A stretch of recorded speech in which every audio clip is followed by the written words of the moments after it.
The True Story of Father Christmas.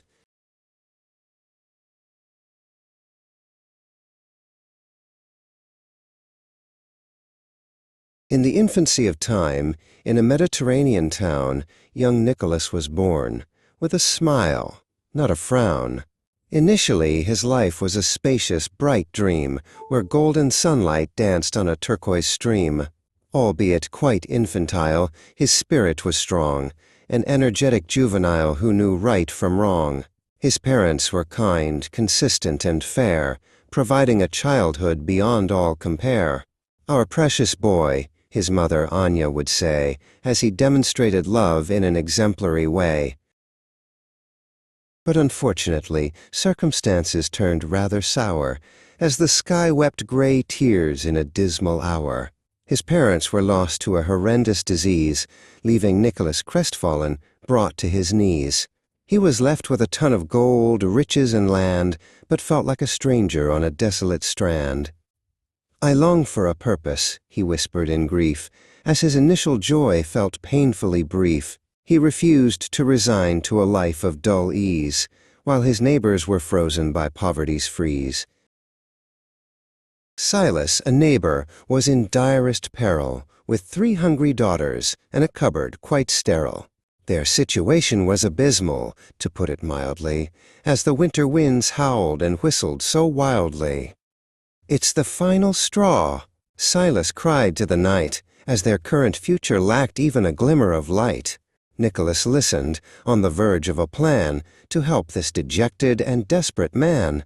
He wouldn't berate or admonish their lack, but use his own fortune to put them on track. Under no circumstances would he seek any praise. He preferred to be reticent in his generous ways. He took a small bag, filled with coins to the brink, and moved through the shadows as quick as a wink. Silas was sleeping, a monotonous snore, as Nicholas crept to the unlocked back door. He saw some wet stockings hung up to dry, below the cold hearth where the embers would die. He dropped in the gold, an intentional act, to ensure their survival remained quite intact. Word of his kindness began to escalate fast, as the shadows of hunger were things of the past. Nicholas grew up, distinguished and wise, with a twinkle of hope in his bright blue eyes. He was made a great bishop by old Marcus the Great, a superior role in the church and the state. He wore a red robe, adorned and grand, helping every poor soul across the dry land. "I request your help," Bishop Marcus would say, "to ensure that the needy are never turned away." But Mayor Vane was hostile, petulant, and cold, a snobbish man who loved nothing but gold. "This giving is nonsense. It must be curtailed.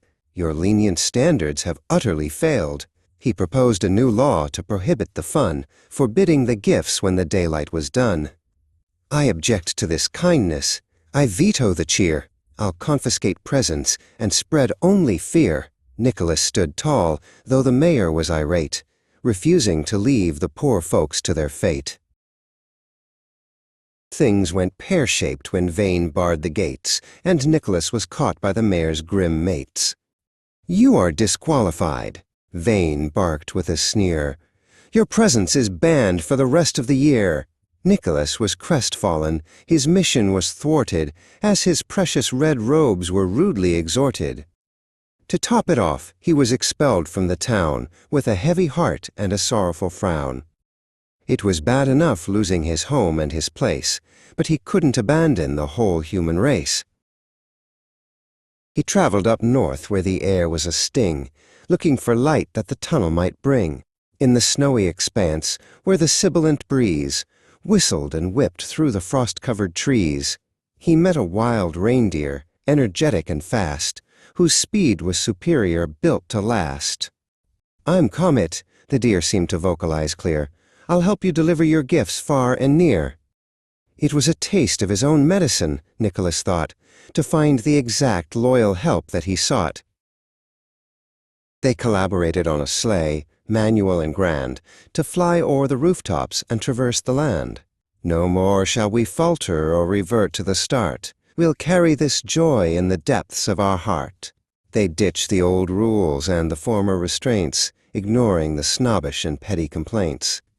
The scent of the pine and the shimmer of snow gave Nicholas the courage he needed to go. "Are you for real?" Comet asked with a neigh, as Nicholas piled up the gifts on the sleigh. Now day after day, and each year in advance, he gives every child a magnificent chance. Though vain is a memory, an eyesore of old, the story of Nicholas continues, thrice told. He's Father Christmas, the ultimate friend, whose relentless kindness will never quite end. From the brink of despair to the peak of the night, he fills the whole world with a magical light. No wonder we love him, this man of the soul, the loquacious legend of the snowy North Pole.